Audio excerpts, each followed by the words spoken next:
What up, sports fans? I'm Paulo Camacho, and this is SecondHand Sports. What's up, guys? How you doing? I'm David DK Kim. Like you said, SecondHand Sports. This is where we talk about pretty much whatever we want to talk about in the world of sports. Today's topic's going to be wrestling, though. Yeah. And the genius of Paul Heyman. So, let's get started with this. If you didn't see Monday Night Raw last week, wow, you definitely missed a masterpiece by one Paul Heyman. He was doing an interview with Renee Young, and honestly, it was kind of like a masterclass of how to treat the art of professional wrestling while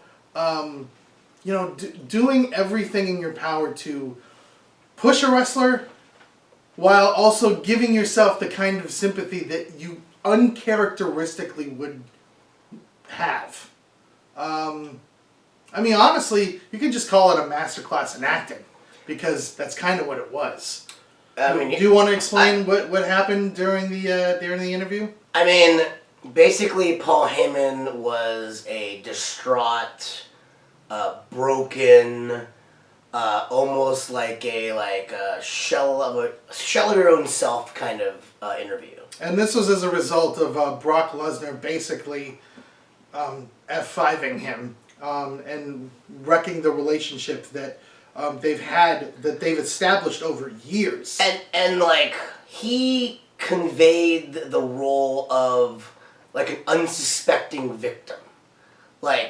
He thought they were friends. He thought they were at least business partners to at least that extent. He thought that there was some back and forth mutual respect between the two.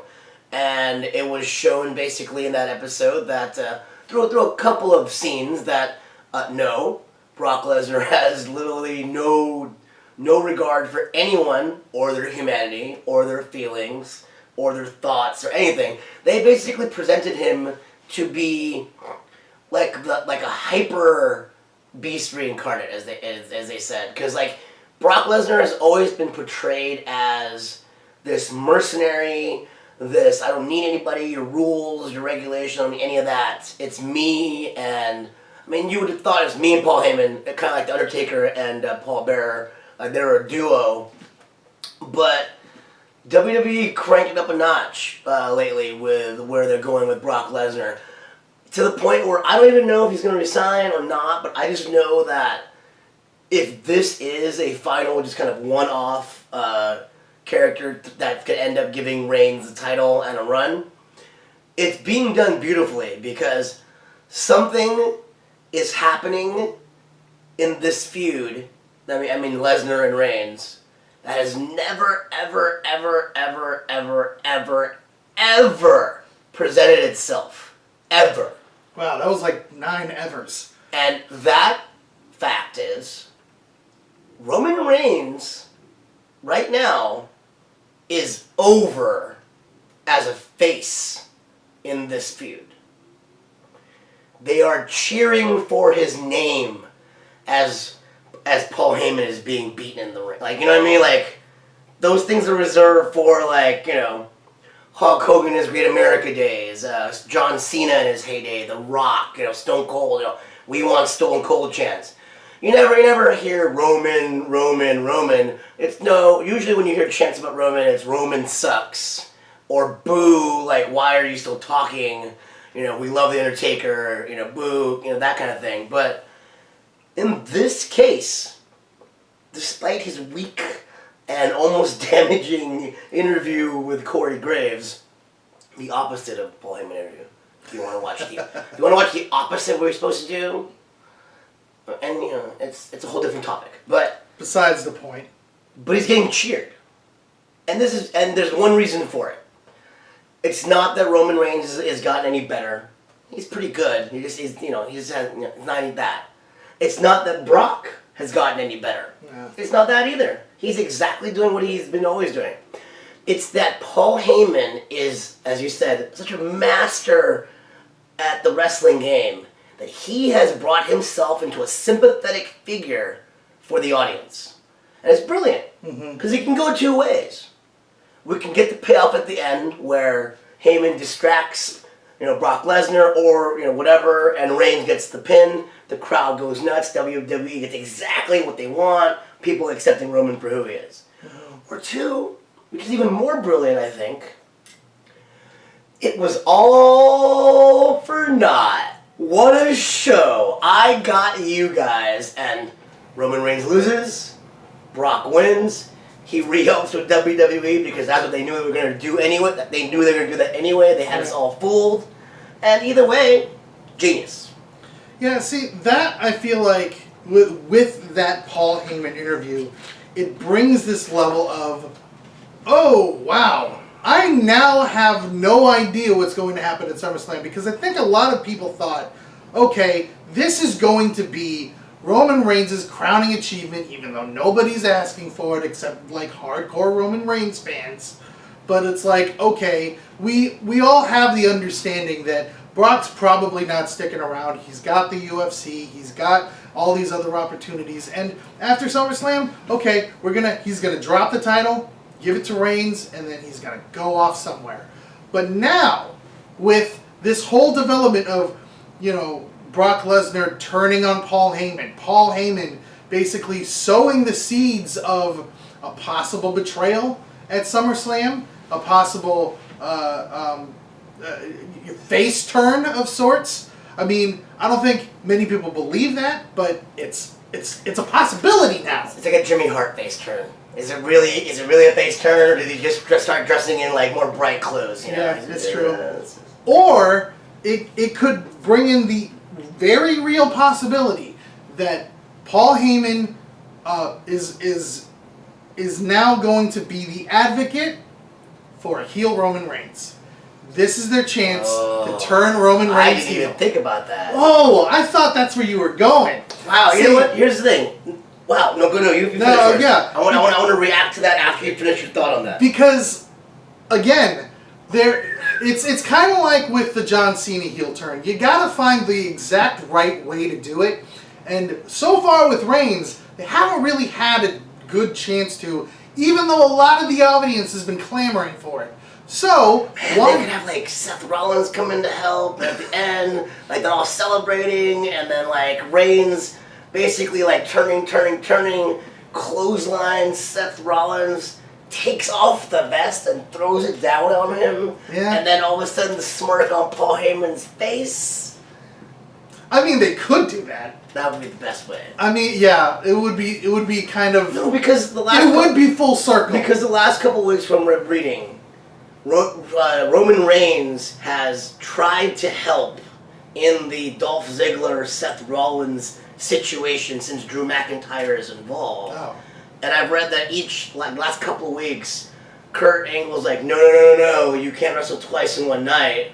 Like, it's a handicap match last week. And then the week before, I don't know what happened, but we couldn't help out banned from the ring or something like that. Yeah. And so, like, I feel like they're setting up a lot of things for SummerSlam. Because traditionally, SummerSlam is the pay-per-view, the big one of the big ones where, kind of like Royal Rumble, where a lot of shocking things go on. Mm-hmm. A lot of title changes happen, changes that you couldn't foresee. Right. Things like that. So I mean, yeah, SummerSlam tried to do that. What was it, 2 years ago, when it was Lesnar versus Orton, and the shocking thing that happened there was, he just I'm not remembering. Busting his head open. Yeah. And I rather enjoyed that one. I don't know. I thought it was a little much, but it kind of reined them back in though. It did. Like they were kind of like outside their own head for a while. They did that, and then everyone was like, "All right, that was weird. Why'd you do that?" And then they're like, "Oh, maybe we shouldn't have done that." And then since that day, they've been kind of straight and narrow. Yeah, but as I was saying, look, I look at Paul Heyman's interview segment as kind of a turning point, in the sense that we don't know which way WWE is going to go. They could go a bunch of different ways with this Reigns-Lesnar feud. I feel like we should save that for our predictions, but I say for the rest of this segment, what we should do, since it is a Paul Heyman and how genius he is segment, and the kind of writings on the wall that him and Brock aren't gonna, potentially not gonna be together anymore after SummerSlam. I say we should pontificate. Okay. What we think either should be he should be a new advocate for it, which I think we already talked about in the Roman Reigns heel turn, or if you should start like another, like a dangerous alliance, and from WCW days where you had like 4 or 5 different individuals with like either different skill sets or kind of same mentality, kind of under his wing, who weren't necessarily best friends, but what's best for business when winning, that kind of thing, together. And, Steve Austin, back when he was a stunning Steve Austin, was on that team, and Medusa and everything, so, who knows? So, I say we do that for the rest of this segment. How about we tune in the future for a segment on SummerSlam predictions. That's what people here call a tease, if I'm not mistaken. Okay, so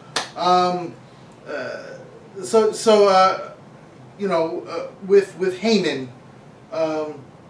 do you have any thoughts about like what went down, like how he composed himself, like the entire segment as a whole?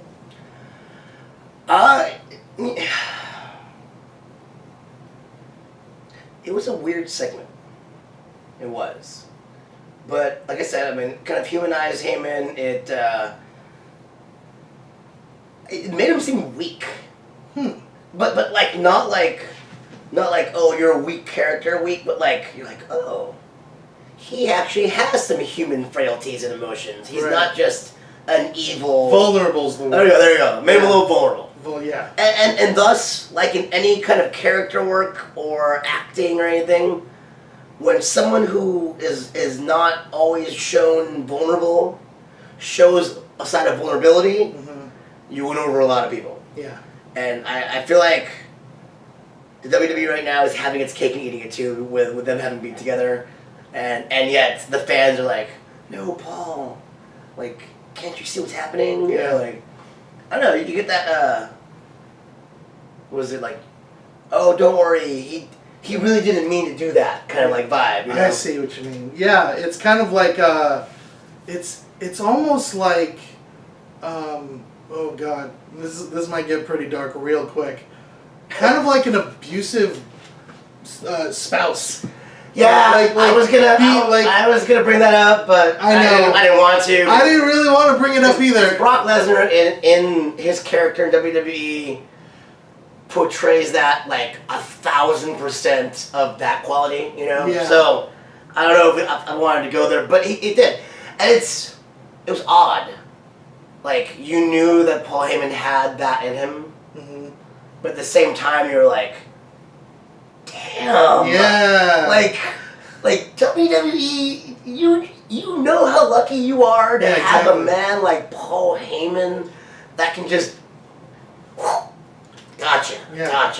See, it was as if WWE went to Paul Heyman and just went, you know what? We don't really know where to go with this, so you take the reins on this. You do whatever you think is best for this storyline. And Heyman went nuts. And honestly, it was literally one of the best segments I've seen in the WWE in years. And I'm pretty sure everyone out there agrees, because according to some sort of stats on the internet, it might have been a Bleach Report, WWE's most viewed video ever is like 56 million or something like that, and has like Brock Lesnar also in it from like 6 years ago or something like that. Okay. The Paul Heyman interview has over 8 million views in 3 days. Wow. When I read that report. Yeah. So like, that's how it is.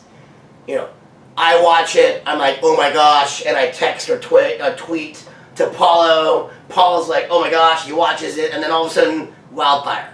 I probably shouldn't say that. I live in California, you know what I meant. Yeah.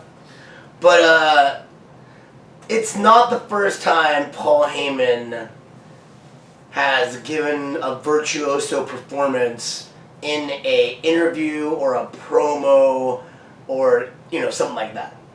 So it's no surprise. Anyway, what I think should happen after the inevitable breakup, whenever it is, Paul Heyman should have a stable of, let's see, I'm trying to think of the number of people in my head before I name them.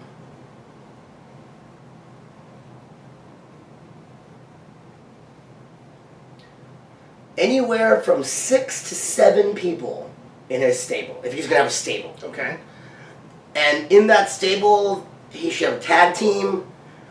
He should have 1 to 2 female wrestlers, a cruiserweight, and then 2 wrestlers that are main event / mid-card level type of things, but like they have egos so they can kind of clash, with who's better kind of thing. Mm-hmm. So in my opinion, the tag team that he should have is either, if you're going to go old school and try to bring back like a veteran team back into the title picture, I know they're still in it, but you do the Bar. Okay. If it's not the Bar, if it's someone new, someone young, someone quote unquote younger, I hate to use that word because I feel like in wrestling everyone's 35, 40 years old. Yeah. Just younger in the WWE. Right. The Revival. Ooh. See, I was thinking more along the lines of the Undisputed Era. Well, I was going to say, Undisputed Era and Sanity were the other 2 things I was thinking about, but it doesn't fall under the Paul Heyman gimmick. Like, Undisputed Era, they have too much opinion already, they don't need a talking point. Okay. Whereas the Revival, wear those shirts where it's like... no flips, just fists. Yeah, you know what I mean? So they'd be perfect, or the Bar would be perfect, on one scale or the other. Mm-hmm. In the Cruiserweight division, that's the thing.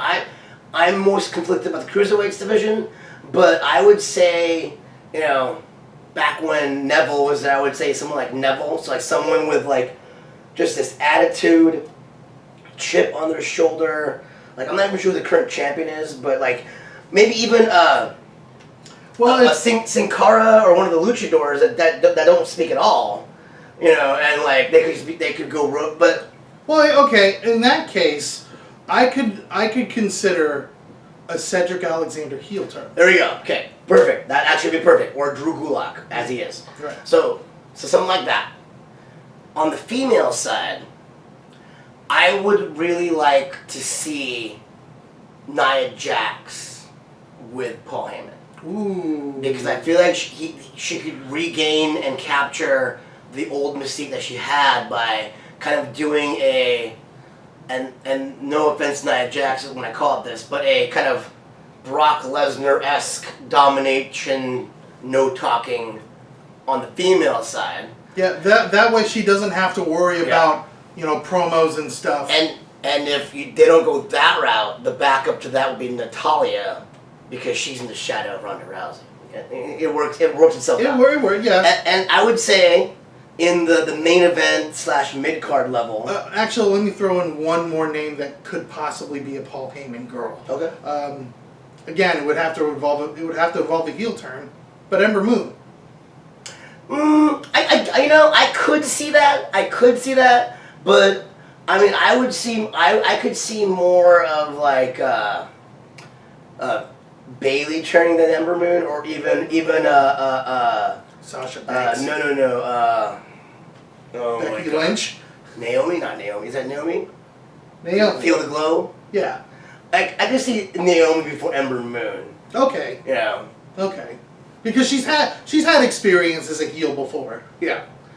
And then, like I said, as like a main event / whatever, I would do Roman Reigns and either take your pick of Dean Ambrose or Seth Rollins. I would say Dean Ambrose more because Seth Rollins can gain his own, generate his own momentum. Look, I feel like it should be Dean Ambrose instead of Seth Rollins because Rollins has had his run as an uber heel. Here's the other reason I feel like Dean Ambrose is the perfect fit in that stable. Because he could be the first one of that stable if they handle it right to break away and be the face against the stable, the lunatic fringe and unhinged. That's what I'm thinking too. And like yeah. coming out of the crowd and like costing Reigns a championship and like the bar or whoever. Yeah. He's gone rogue. It's and I know that people out there watching are like, wait a minute, he's not being original. No, I'm not. This is DDP. This is Gargano. This is whoever they've ever fired, and they have to come back. It's that idea, and that's why it works. Because as much as Paulo hates when I say these things, the tried and true method to get someone over when they've been stagnant: form a group. He's the fringe. Everyone dumps on him. He almost wins a U.S. championship. And then, boom, you turn on him. He becomes the rogue. Crowd loves him. He wins the IC belt. Back at it again. Yeah, okay. Back at it again. But that's where I would go. If it was going to be a single person, and it wasn't Roman Reigns, Kevin Owens. Yeah. And I know people say, what? Kevin Owens can talk. He doesn't need a mic piece. I'm like, no. That's not what he would be. Yeah. He would be a different advocate for Kevin Owens, because they would be word playing back and forth in every interview. So it'd be a different type of Paul Heyman. It'd be more of the Paul E. Dangerously and the Dangerous Alliance type of character, because he'd be more flamboyant. Right. Because he wouldn't be like, oh, Kevin Owens, don't beat me up. Mm-hmm. And Kevin Owens, even in heel mode, wouldn't do that. Right. Well, here's another idea, and again, like, involves another heel turn, because this dude's a monster face. It's okay. In case people don't understand, when you want to rejuvenate your career, not rejuvenate, when you want to go fresh, you don't ever go from a heel turning face, unless he's been a career face or heel. It's always the face turning heel. See, and that's the thing. Like, he did well as a heel, and then, WWE all of a sudden turned him face, and a lot of people were good with that. So turning him back heel as one of Paul Heyman's guys, I mean, it would make perfect sense, especially if you wanted somebody to go after Brock Lesnar, because guess what?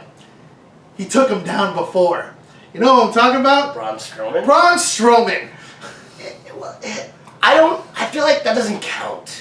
Because Braun Strowman is neither a face nor a heel. He's a Steve Austin type. He is. And you know what? And no offense to Steve Austin, but he's even more than that, because Steve Austin, no matter what we want to talk about, his anti-hero character and everything, and he was a face. Okay? I lived through that era. I watched it completely. I was devoted 100%. I went to the live shows, the whole night. He was the face. Can you hear me? He was the face. He wasn't Raven helping anybody. He wasn't back in the day. He wasn't Jake the Snake Roberts trying to help somebody and then learn redemption. No. Stone Cold hated the boss. People loved him. I would say he was the first People's Champion. Was The Rock People's Champion at the time? Probably. But they were both the People's Champion. Now, even The Rock was more heel, that, like he was kind of a mix too, because he was The Rock. But Steve Austin was a face. F-A-C-E, face. Yeah. Because that's what I'm saying Strowman is... He's not a face or a heel, because it depends on who he's facing and what storyline he's in. You can't do that with everybody. That's true. What's his face? Oh my gosh. The guy that dances. No Way Jose. No Way Jose. I was about to say Fandango. Okay, even Fandango. Even when he was a heel. No. He was basically a face. Yeah. A sad face, a Disco Inferno style face, but when Disco Inferno joined the NWO, you didn't hate him, you felt sorry for him. Anyway, it's just... But Strowman perfect. He'd be the other guy that could be just a one-person advocate And then you could have him be like Paul Heyman saying things, and Braun just like not paying attention. Yeah. You know, like because he didn't care. Or eventually just take the mic from Paul, just like, start ranting himself. I mean, that could be a possibility.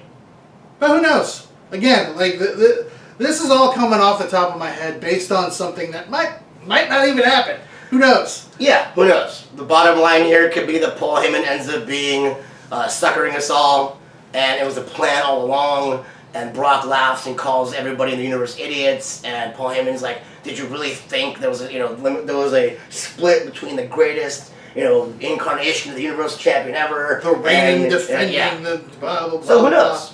Yeah. But that's the beauty of it. Because of the genius of Paul Heyman, we don't know. Exactly. But that's what they should do if they do break up. Mm-hmm. So anyway, I guess that's it for this segment. Yeah. Don't forget to like, subscribe, and share. Comment below if you agree that Paul Heyman is a genius, or if you think that maybe he's overrated and it's only a genius because there's no competition with WWE. Right. Then let us know too. But or if you think that there is competition with WWE, say with a New Japan or any of the indies that you might think of, like what could that be? I don't know, but. Let us know your thoughts in the comments down below. I've been Paul Camacho of the Macho Sports Report. I'm David DK Kim. And you've been watching SecondHand Sports. Peace out, guys.